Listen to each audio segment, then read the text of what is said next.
Hi guys, this is the EdExcel A-Level Maths Paper 3 from the June 2019 series, and in this video we will be taking a look at the statistics part of the paper. Now please do ensure that you have access to the formula book, and for the calculator I will be using the Casio ClassWiz calculator.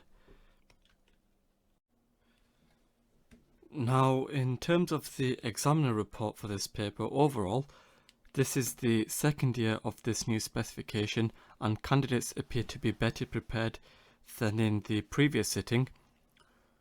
Work on the normal distribution discriminated at the top end, with question 5 proving to be the most challenging. Questions involving the large dataset were poorly attempted and often left blank. Question number 1. 3 bags A, B and C each contain 1 red marble and some green marbles. Bag A contains 1 red marble and 9 green marbles only. Bag B contains 1 red marble and 4 green marbles only. And bag C, that contains 1 red marble and 2 green marbles only. Sasha selects at random 1 marble from bag A. If he selects a red marble, he stops selecting. If the marble is green, he continues by selecting at random 1 marble from bag B. If he selects a red marble, he stops selecting. If the marble is green, he continues by selecting at random 1 marble from bag C. And for part A, we have to draw a tree diagram to represent this information. So what we have over here completed for part A, that's our tree diagram. We see with bag A, that contains 1 red marble and 9 green marbles only, so we have a total of 10 marbles. 1 of those is red, 9 of those are green. And then if he selects a green marble, he continues by selecting at random 1 marble from bag B, so that's what we have over here. And bag B, that contains 1 red, 4 green, so we have a total of 5. Probability that we get a red is 1/5. Probability that we get a green, that's 4/5. And if he selects a green, he selects again from bag C. Bag C contains 1 red, 2 green, so the probability that we get a red, that's 1/3. The probability that we get a green, that's 2/3. So that's our tree diagram for part A. And now for part B, we have to find the probability that Sasha selects 3 green marbles. So the probability that she selects 3 green marbles, we have the following. So 3 green, that's equal to the probability that we get a green from bag a probability that we get green from B, and the probability that we get green from C. And that's what I've written over here. So working these out, probability that we get green from A, that's 9/10. So we have 9/10 multiplied by 4/5. That's the probability that we get a green from B. We multiply this by 2/3. That's the probability that we get a green from C. And of course, working all this out, we get 12/25. Now for part C, we have to find the probability that Sasha selects at least 1 marble of each colour.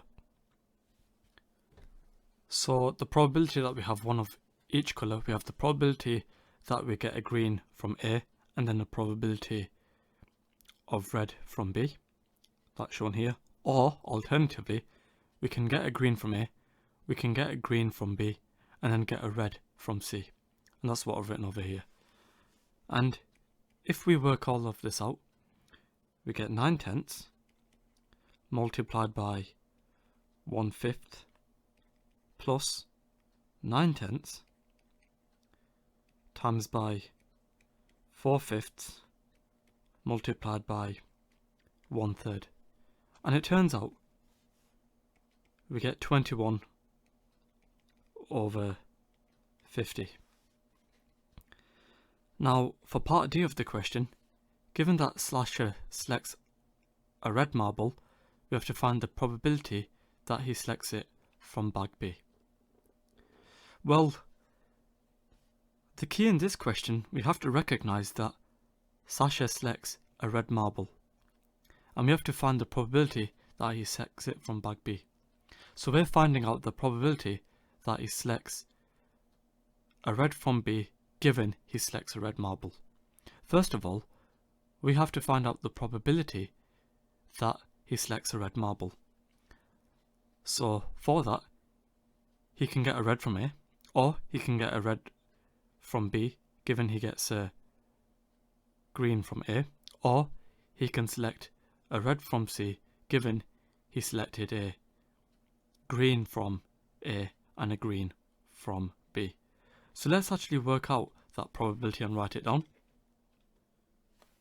So we have here probability of obtaining a red, that's the probability we get a red from A, or probability of getting green from A and then red from B, or green from A, green from B, and then red from C. So if we work this out, we have 1/10 plus 9/10 times by 1/5 plus 9/10 times by 4/5 times by 1/3. And if we work all of this out, we end up with 13 over 25. Now, the probability that we get a red from B, remember we want to work this out because we want to calculate the probability of obtaining a red from B given that he's found a red. Obtaining a red from B, if you go back to our tree diagram, that's getting a green from A and then a red from B. So that's equal to the probability of getting a green from A followed by a red from B. So if we work this out, we get 9 over 10 times by 1 over 5. And simplifying, we get 9 over 50. And therefore, the probability of getting a red from B given we get a red, that's equal to 9 over 50 over 13 over 25. And if we work this out, we get 9 over 26. And that's our final answer. For question number 1, this was quite accessible to a lot of people. Part A, we had to draw a tree diagram for this question. Most were able to draw the tree diagram correctly, and with that they also labelled the probabilities correctly.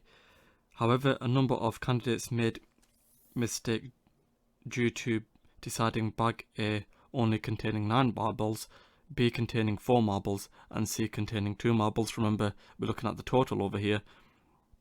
And some candidates attempted a 3-branch tree diagram and made little progress.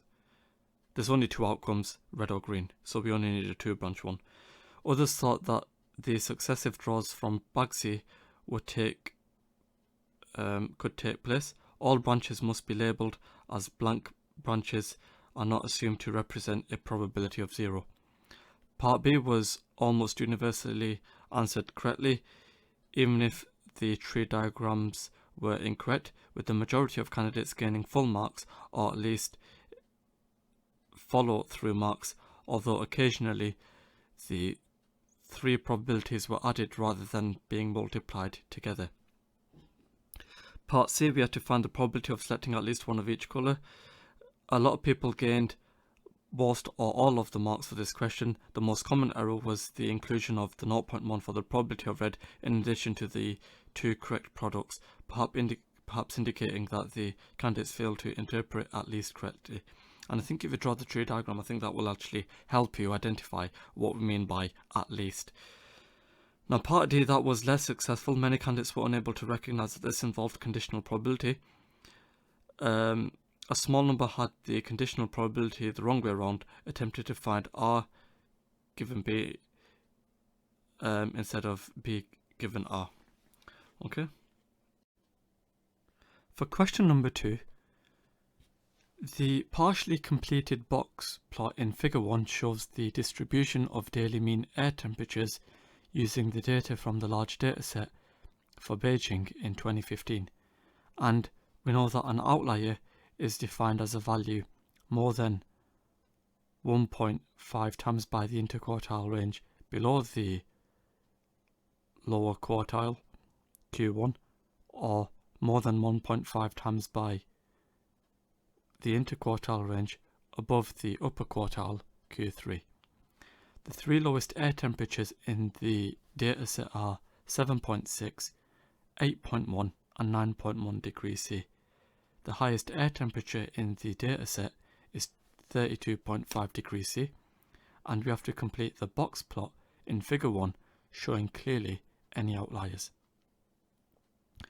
Well, for this question, the first thing we need to do, we need to find out which of these values are our outliers.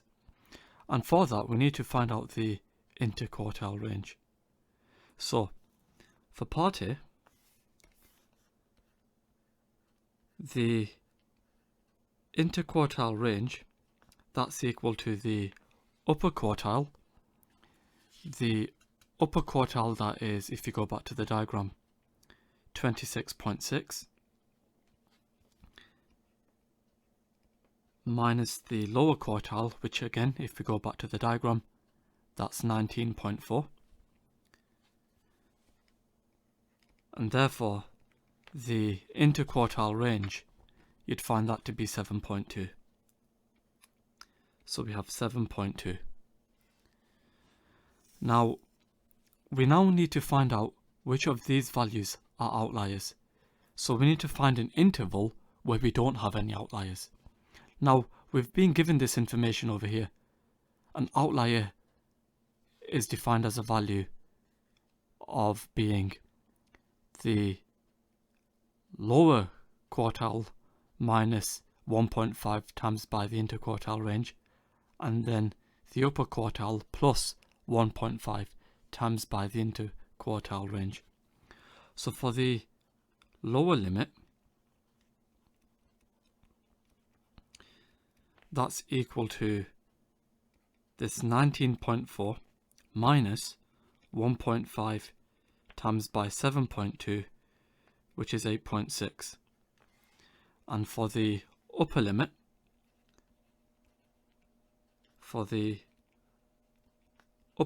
we have 26.6 plus 1.5 times by 7.2.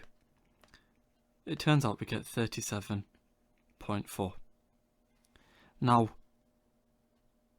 if we take a look at our range of values for which we do not have any outliers, that range of values is as follows. We see 8.6 to 37.4. This here is the range of values for which there are no outliers. So if we take a look at our lowest temperatures here, we see therefore that 7.6 and 8.1 degrees C are outliers because they do not lie in this interval. So therefore we see that 7.6 degrees C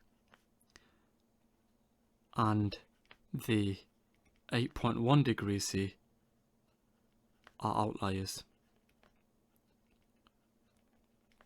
Okay, so now when we come to sketch our box plot, we have the following. We have this over here. We've got our outliers shown here. We've got our lower limit, our upper limit, our median, our lower quartile, and our upper quartile. Now for part B, we have to use our knowledge of the large data set to suggest from which month the two outliers are likely to have come. So we have the following reason. So October, because it is the month with the coldest temperatures between May and October in Beijing. Now for part C of the question, using the data from the large dataset, Simon produced the following summary statistics for the daily mean air temperature x degrees C for Beijing in 2015. We have the number of pieces of data, that's 184, the sum of the x's, that's 4153.6, SXX, that's 4952.906. We have to show that to three significant figures. The standard deviation is 5.19 degrees C. Now, if we go to the formula book, under the statistics section, the standard deviation is given over here. That's the square root of SXX over n. So the standard deviation, that's equal to SXX over n square rooted. Okay, so we have 4952.906 divided by 184, and working this out, it turns out we get, if we use our calculator, we have the square root of 4952.906 divided by 184, which is 5.188, etc., which to three significant figures, we have 5.19 degrees C to three significant figures. Now for part D, Simon decides to model the air temperatures with the random variable T being normally distributed with parameters 22.6 and 5.19 squared. And using Simon's model, we have to calculate the 10th to 90th percentile range. Okay, so for this question, perhaps drawing a diagram will help illustrate what's going on.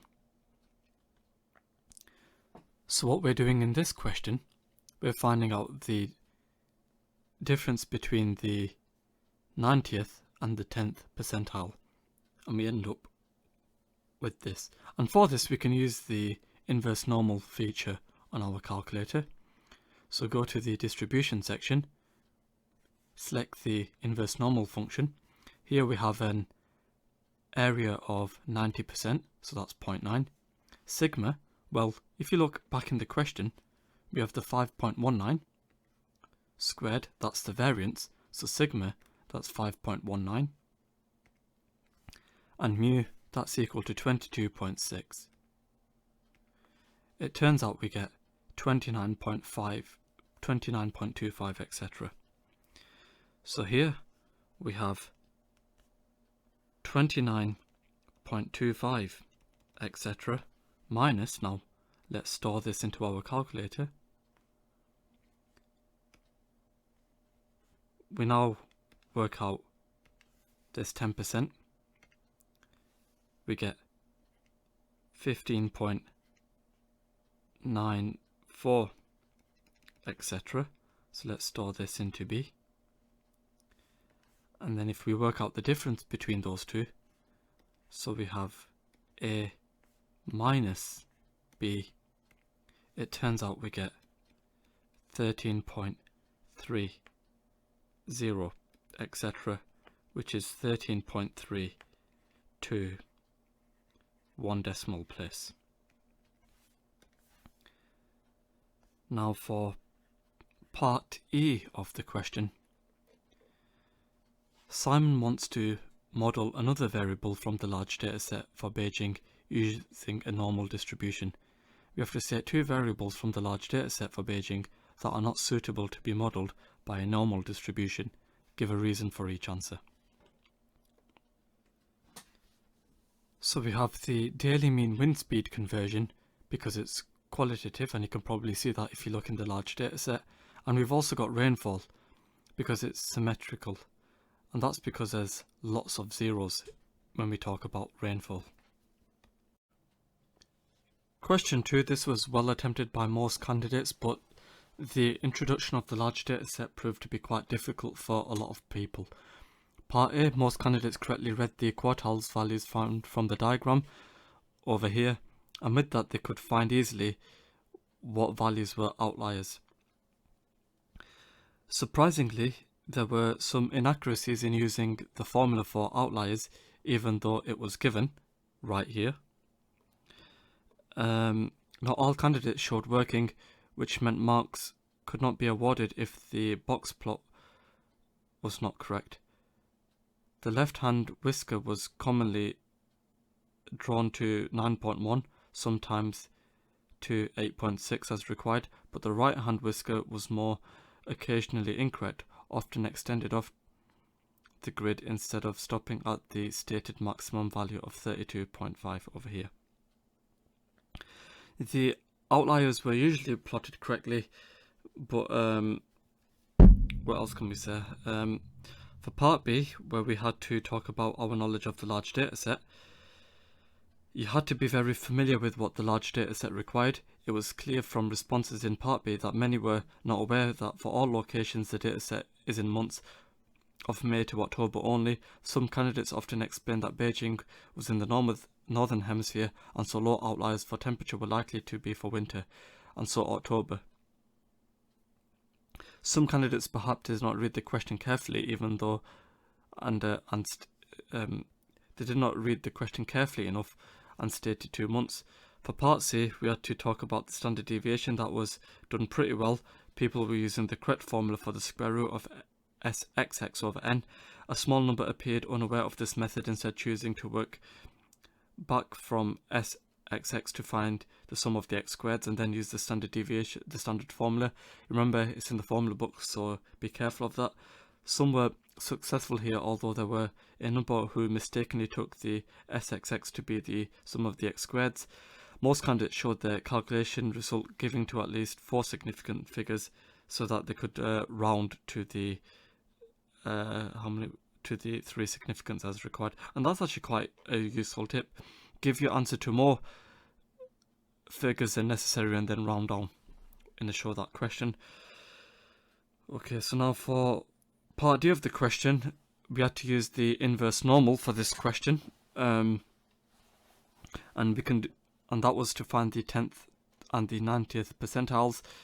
And then once you do that, subtracting them will give you the correct probability. It said over here in the examiner's report, it was evident that some were not aware of what was meant by interpercentile range. It was not understood that the difference needed to be found as when finding IQR, some stating a range for x as an inequality, with others instead reaching a probability answer of 0.8. Of those continuing to find the interpercentile range, some had prematurely rounded both percentile values to 3 significant figures before subtraction, leading to 13.4 as an inaccurate final answer. Candidates need to be encouraged to work with accurate figures, only rounding their final answer. Few candidates used the more traditional and longer approach of standardization to obtain the percentiles needed, although this was done successfully, which is good. Part A, we had to talk about the large dataset. This was done quite poorly. Depth of familiarity was lacking by many candidates. Some misunderstood the question entirely and cited the conditions for a normal being a suitable approximation to a binomial. Others thought that this part was related to the variable under study and suggested the normal was not suitable for modelling air temperature for a variety of reasons, including the skew on the box plot. Those who did suggest 2 other variables from the large dataset rarely gave acceptable reasons for their choice.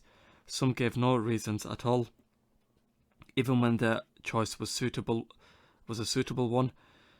The use of the Buford scale for wind speed was mentioned, but it was wrongly said to be discrete, with only a few stating it was non-numerical. Wind direction was non-numeric was quite often seen, but was not an acceptable answer. Some other wrong reasons were the data is uniform, the values are too variable, it is not possible to have values below 0. The most common suggested variable was cloud cover, presumably because it was used as the basis for question 4 and possibly because it appeared in last summer's AS Mathematics paper 2. Now for question number 3. Barbara is investigating the relationship between average income, GDP per capita, ex-US dollars, and average annual carbon dioxide CO2 emissions, Y tons, for different countries. She takes a random sample of 42 countries and finds the product moment correlation coefficient between average annual CO2 emissions and average income to be 0.446. And stating your hypotheses clearly, we have to test at the 5% level of significance whether or not the product moment correlation coefficient for all countries is greater than 0. So for part A, our null hypothesis, H0, we have rho which is equal to 0, and our alternate hypothesis, we have rho which is greater than 0. We now need to find out what our critical value is. So for our critical value, we can find this using the formula book. And if you go to the formula book, let's scroll down to the relevant section.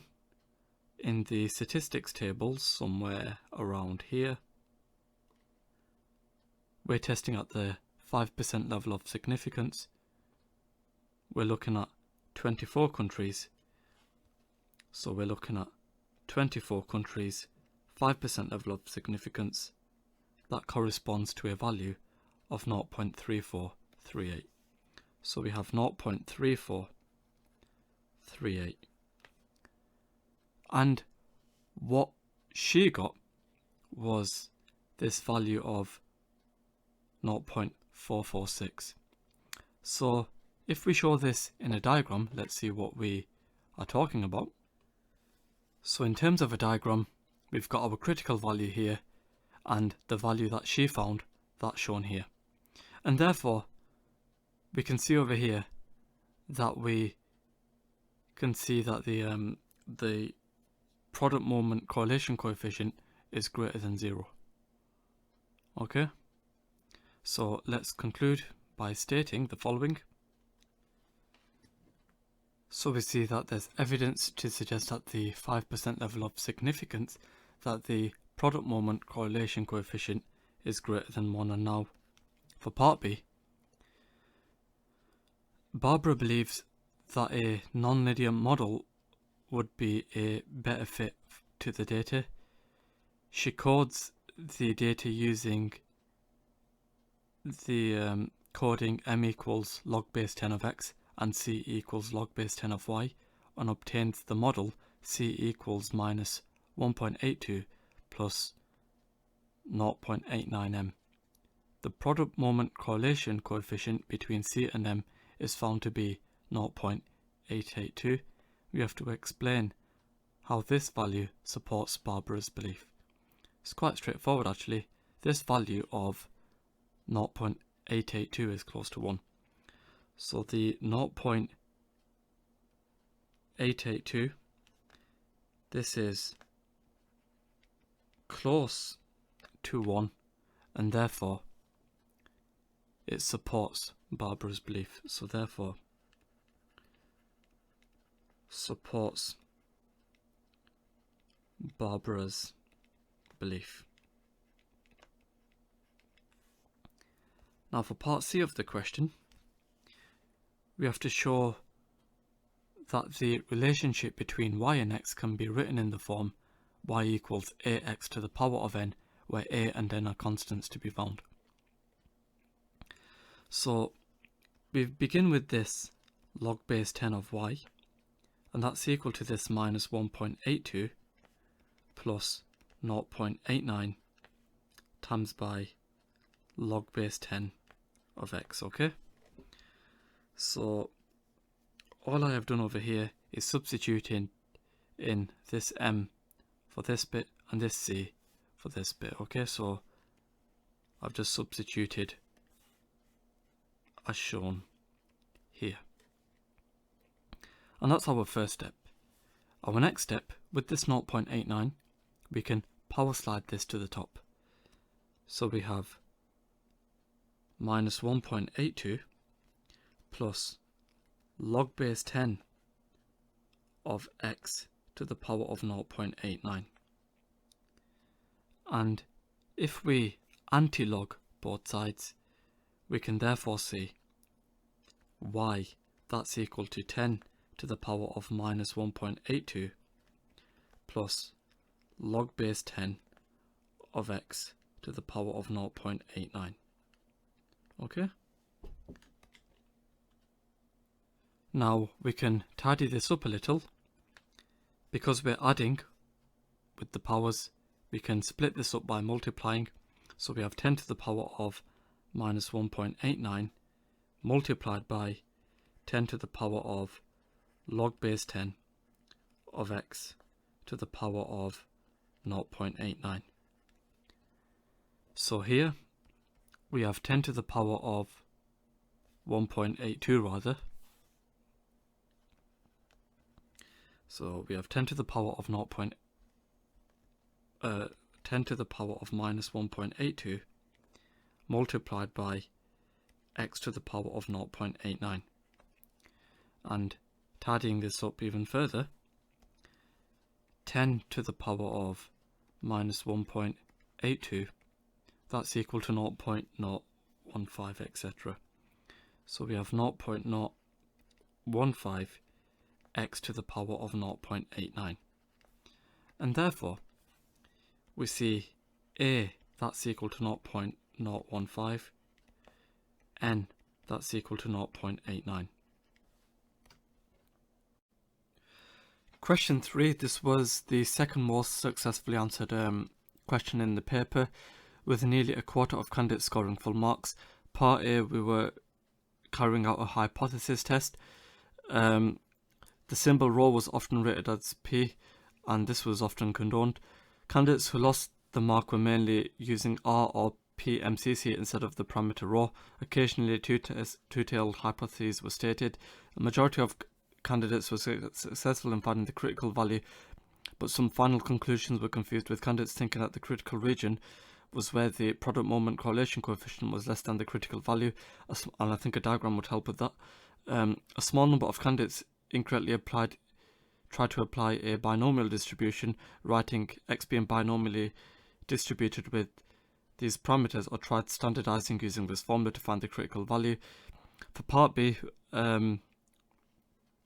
many gave a correct response using the idea that the correlation was stronger or the value was closer to 1. Some candidates only compared the value of 0.822 to 0.446 or 0 to the 0.3438 without explaining how this could support her belief by showing a stronger correlation compared to the uncoded data. A common error was an incorrect common answer was to state that the 0.882 was close to 0.89, the gradient of the regression equation.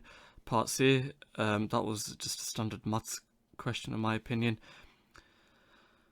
It was just rearranging using logs. A common error was to give n equals 7.762, etc., which is the same as 10 to the power of 0.89. The candidates that struggled with this question were able to score the first mark, since many could state log base 10y equals minus 1.82 plus 0.89 times by log base 10 of x, but then failed to make y the subject. Even those candidates who struggled with logarithms often lost the final mark, since they did not evaluate their value of a. So we had to state the values of a and n, because it says in the question constants to be found. Question number 4. Magali is studying the mean total cloud cover in Octus for luchas in 1987 using data from the large dataset. The daily mean total cloud cover for all 184 days from the large dataset is summarized in the table below. One of the 184 days is selected at random. We have to find the probability that it has a daily mean total cloud cover of 6 or greater.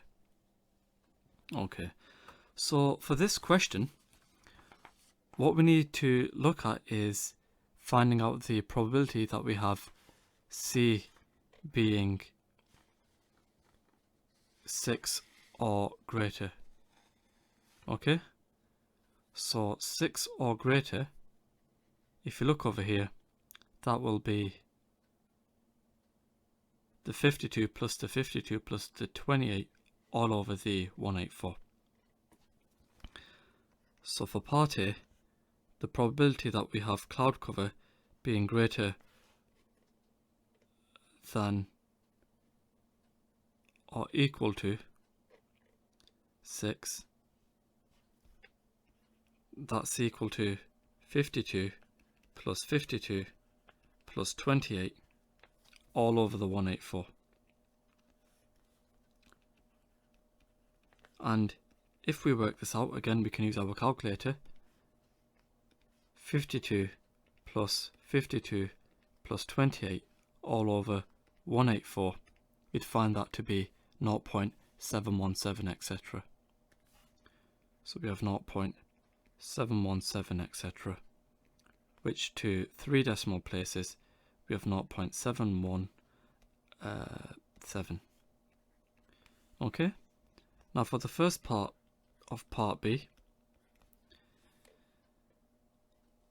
Magali is investigating whether the daily mean total cloud cover can be modelled using a binomial distribution.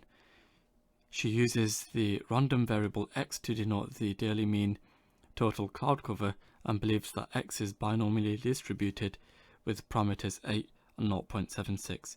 And using Magali's model, we have to find for the first part the probability that x is greater or equal to 6. So here the probability that x is greater or equal to 6, that's equal to 1 minus the probability that x is less than or equal to 5. So we have 1 minus, if we go back to our calculator, we have a binomial CD, variable x is equal to 5, n that's equal to 8, and p that's equal to 0.76. So we have 1 minus the 0.296, etc. So working that out, 1 minus this, that's 0.703, etc. which simplifies to 0.703 to 3 decimal places.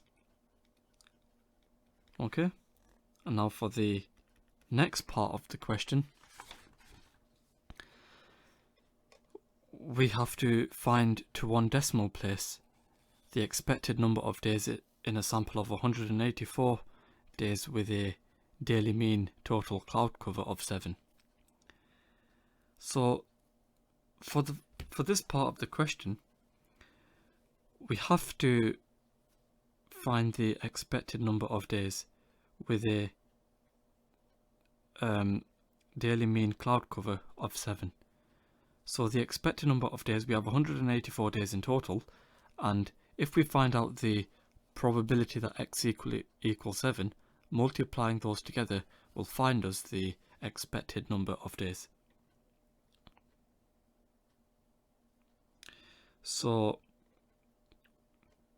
for this part of the question, the expected number of days, that's equal to the 184 multiplied by the probability that x is equal to 7. So the probability that x is equal to 7, we can work that out using our calculator. So Going to the distribution section, we have a normal PD, x is equal to 7, n, that's equal to 1/8. What's n equal to, sorry, n is equal to 8, and p, that's equal to 0.76. So we have 184 multiplied by the 0.281, etc. So if we multiply this by 184, it turns out we get 51.73, etc., which to one decimal place, we have 51.7 days to one decimal place. Now for part C of the question, we have to explain whether or not our answers to part B support the use of Magali's model. So we have the following to say about that. So what we see over here is, if we look at part A and part BI, we've got this 0.717 to 3 decimal places, and in part BI we got 0.703. Those two are very similar. In part BII, we found the number of days to be 51.7 days, and if you look in the table, when we have a daily mean total cloud cover of 7, we see that the number of days, that's 52, and those are pretty much identical, and therefore, because of that, Magali's model is supported. Now for part D, there were 28 days that had a daily mean total cloud cover of 8. For these 28 days, the daily mean total cloud cover for the following day is shown in the table below.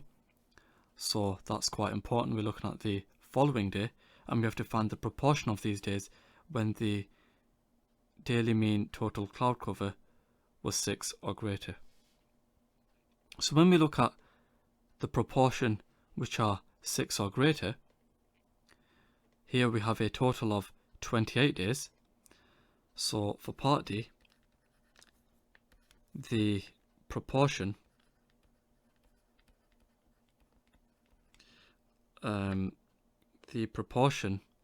of 6 or greater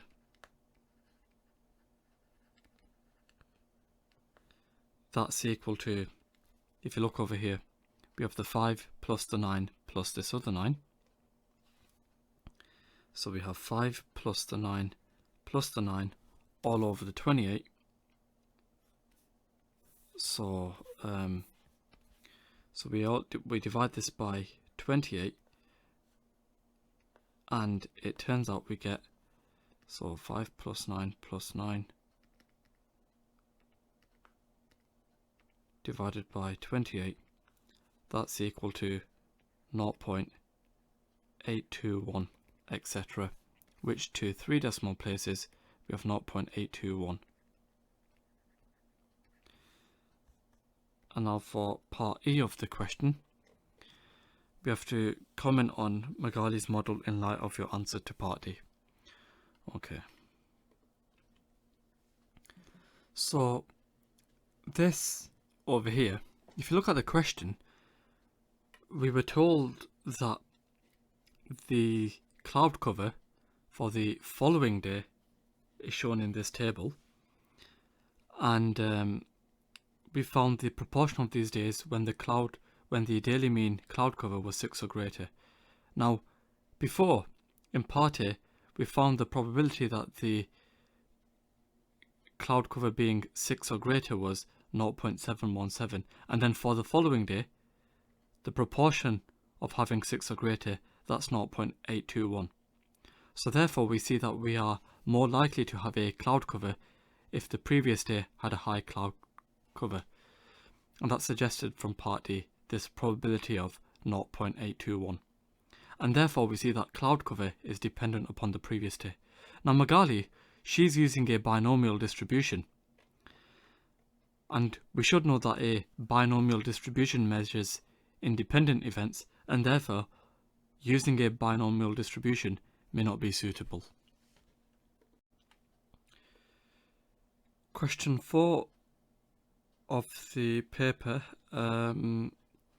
This question demonstrated that most candidates are confident in carrying out statistical calculation, particularly probabilities, but only the most able are confident in interpreting the context, what these mean. Part A, most earned the mark in Part A except a few candidates who did not give the answer to the required degree of accuracy. The first part of Part B, that was scored well, where there were mistakes, it was mainly this one over here. For the next part, while candidates rarely had difficulty finding the probability that x equals 7, they frequently went no further despite the question required to find the expected value. So we had to multiply by the 184. Part C of the question. This was not particularly well attempted by candidates. A lot of people left this blank. Where there was a clear attempt, those failing to score the mark usually only compared one set of values. So they only compared the 51.7 and the 52, whereas we, in our solution, compared the probabilities as well. Part D of the question, those who attempted it scored the mark, and it was quite an easy question. Part E of the question, this was the least successful answered question. There were a lot of blank responses seen. Where candidates scored the 2 marks, it was usually through stating that if there had been cloud cover the day before, there was a high chance of cloud cover the next day.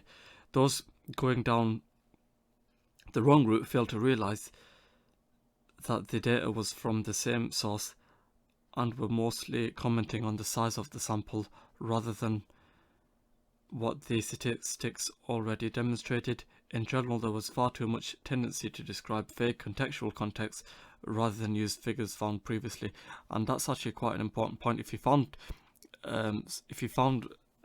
you've been given numerical answers, when you're in your context questions, talk about what those numerical answers mean in a lot of detail. Of those who did try and compare figures, an error often seen was to compare the result in Part D to 0.76. The failure to focus on the fact that the model was binomial and whether therefore the conditions of independence had been met demonstrated the general unfamiliarity with modelling. Question number 5. A machine puts liquid into bottles of perfume. The amount of liquid put into each bottle, d milliliters, follows a normal distribution with mean 25 milliliters. And given that 15% of bottles contain less than 24.63 milliliters, for Part A we have to find to 2 decimal places the value of k such that the probability of d being greater than 24.63 but less than k is equal to 0.45. So for Part A, it would help if we draw a diagram to illustrate what's going on. So we've got our diagram here, and we've got our mean of 25, and we've got this value, which we'll show in blue, of 24.63. And here, this area corresponds to the 15%, 0.15 as a decimal. And we wish to find the value of k. Before that, we can convert this into a equivalent z value, and from that find the value of sigma. So, if we draw a equivalent diagram, this time in terms of z, we have over here our mean being 0. Here, this value will correspond to the 0.15 as an area, and if you go to the formula book, having a probability of 0.15, that corresponds to a z value of 1.0364. And you can confirm that on your calculator. If you go to the distribution section, using the inverse normal, we have an area of 0.15. The z value will be minus 1.03, which makes sense. So here we have minus 1.036, etc. So let's add this into the stored value of A. Now, from this we can find out what sigma is. So, using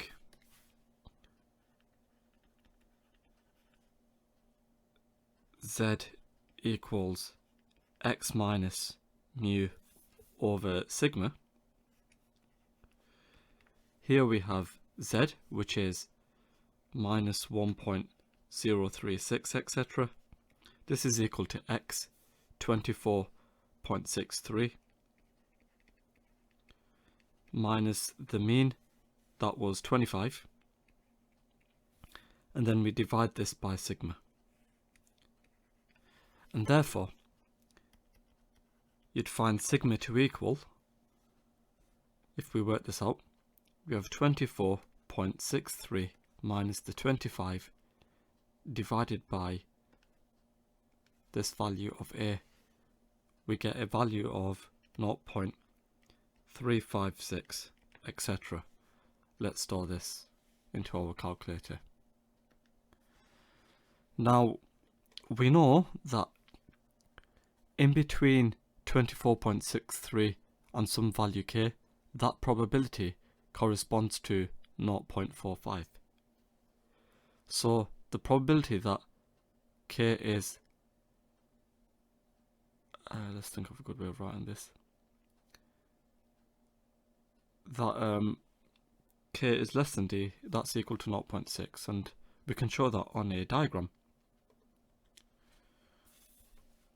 So what we have over here then, if we draw our diagram, we have our 25 over here.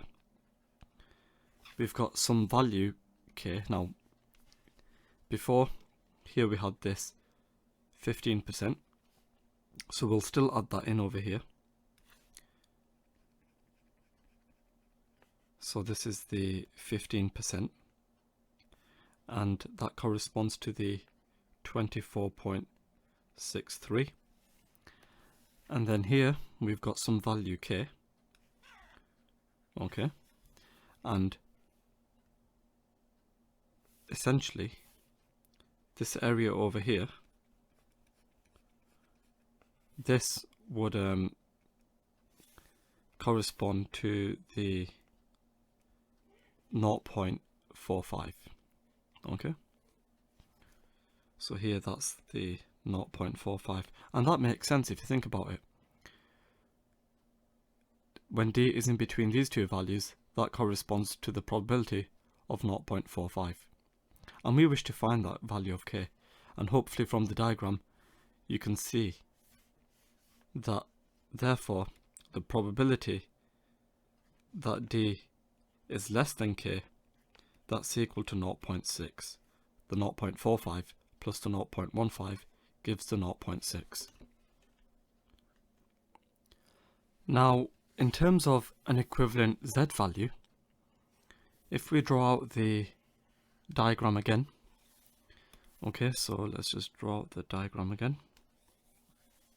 We've got this k over here, okay, and all this corresponds to the 0.6, okay, and here we have our value of k. Obviously we've got our mean of 0, and we can find out what this k is in terms of an equivalent z value. So what we can do over here, again using the inverse normal, we have an area this time of 0.6, so our equivalent z value, we'll store this into b, that's 0.253, etc. Okay, so here we have 0.253, etc. And what we can now do is use this Z formula again to find out the value of k. So again, using Z equals x minus mu over sigma, we have Z, which is the 0.253, etc. This is equal to k minus mu, so we have k minus 25 over sigma, remember, that's 0.356, etc. And from this we can find out the value of k. So using our calculator, so let's see if we've still got a as this. So k, that's equal to this value multiplied by what we had over here, and then we add on 25. So it turns out k, that's equal to 25.09 to 2 decimal places. Let's just double check if we had to give our answer to 2 decimal places. Yes, we did. So that's our value of k. Now for part B, a random sample of 200 bottles is taken. Using a normal approximation, we have to find the probability that fewer than half of these bottles contains between 24.63 milliliters and k milliliters. Now, we know that between, maybe if we highlight, between the 24.63 and k milliliters, that probability is 0.45. And we were also told that we have a sample, a random sample of 200 bottles. And what we can do with this is, well, selecting each bottle will be a random event. The probability is remaining constant, and from this we can form a binomial distribution. And we want to use a continuity correction when using a continuous a continuous probability distribution to approximate a discrete probability distribution in this question. So the reason for that is we were told in the question somewhere that we're looking for fewer than half of these bottles. So first of all, you have to recognize that selecting each bottle will be an independent event. So we have y, which is binomially distributed with the parameters 200 and 0.45. Okay? And from this, we can find out what the mean is and also the variance. The mean and variance, if we go to the formula book somewhere, that's given in some sort of a table, if I'm not mistaken. So that's somewhere in the, if we go to the A-level math section, let's double check we're checking the right thing here. Under the A-level maths, yeah, we've got our mean, that's equal to NP, and our variance, that's equal to NP lots of 1 minus P. So here we have NP, and here we have NP lots of 1 minus P. So we have 200 multiplied by 0.45, you'd find that to be 90. And here we have 200 times by 0.45 times by 1 minus 0.45, you'd find this to be, I'll just work it out on our calculator, so we have 0.55 times 0.45 times by 200, which is 49.5. Okay? And therefore, we can approximate this binomial as a normal. And the reason for that is as follows. So we can use a continuity correction when using a continuous probability distribution, for example a normal, to approximate a discrete probability distribution, for example a binomial. And therefore, we can see that W is normally distributed with parameters 90 and 49.5. Now, in this question, we're looking at the probability of fewer than half of these bottles.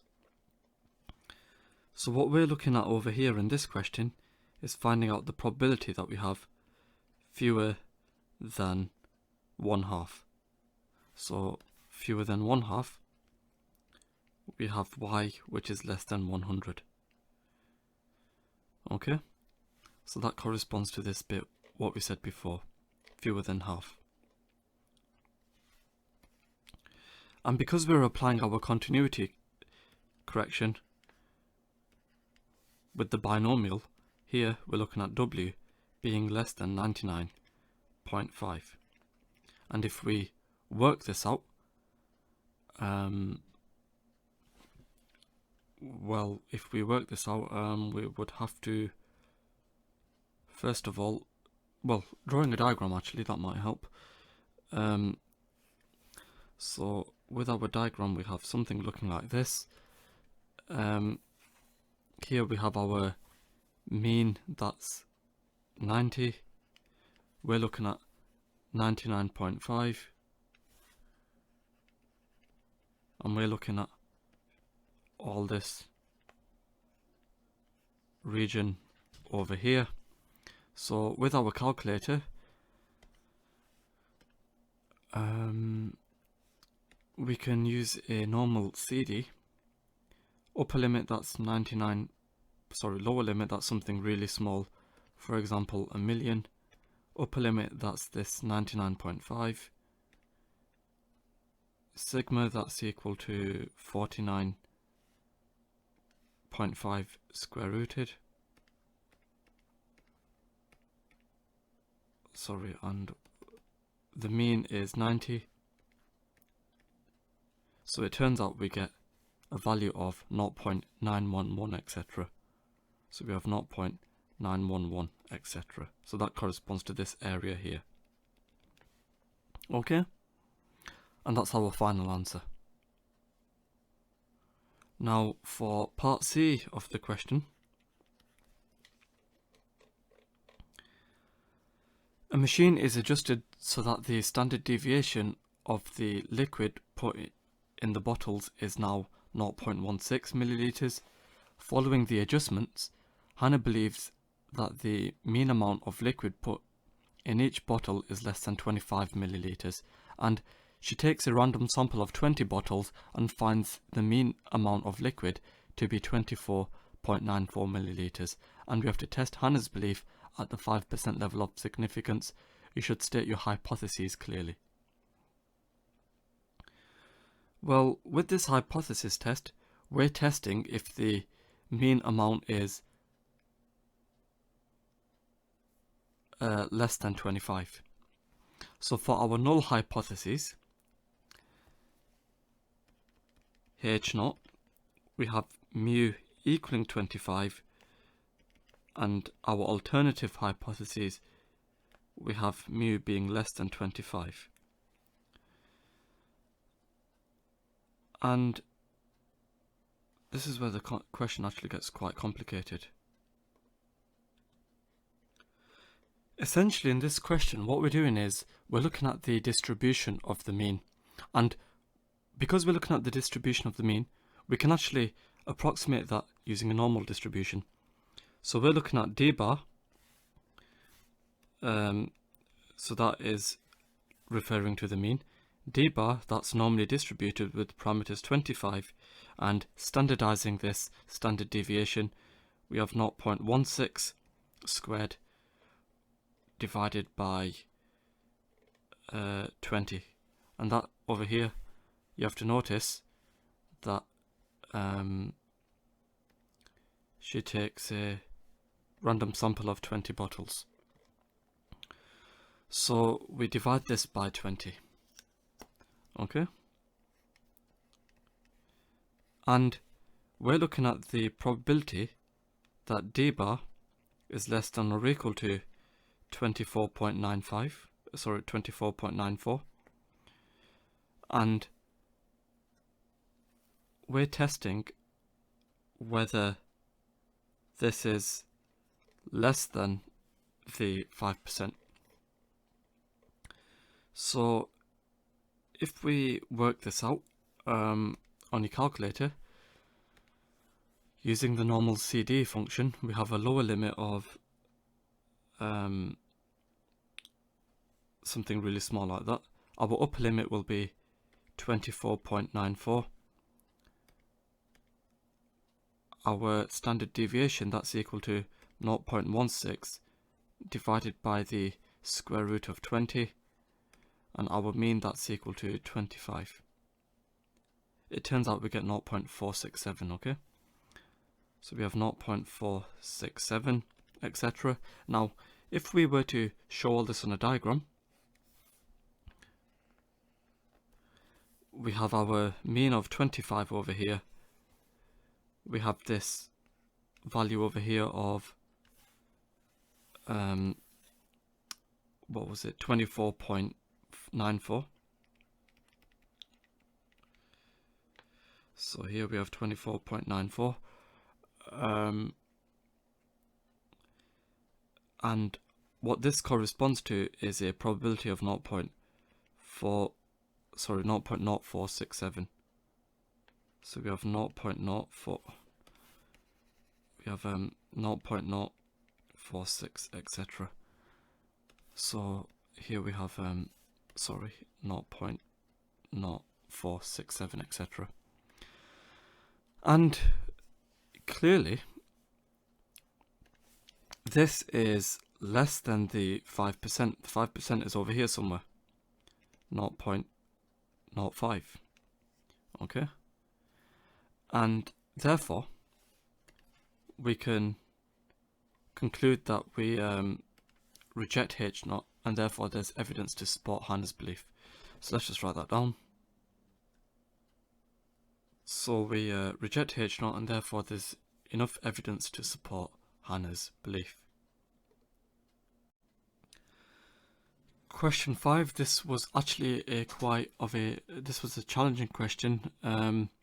In part A, candidates struggled to come up with a complete strategy to find this multi-step question. Some candidates were unable to use the given information to find the missing standard deviation. Although many realized that they needed to standardize, they incorrectly used the given probability rather than the associated Z value. Many of the candidates who found the correct standard deviation went on to give a correct answer, although a significant number then made mistakes manipulating the probability statements and therefore failed to score after this. Candidates should be reminded of the benefits of drawing a diagram that would have helped in this part of the question. And that's exactly what I did. It is worth noting that many candidates showed very little method once they had calculated the standard deviation.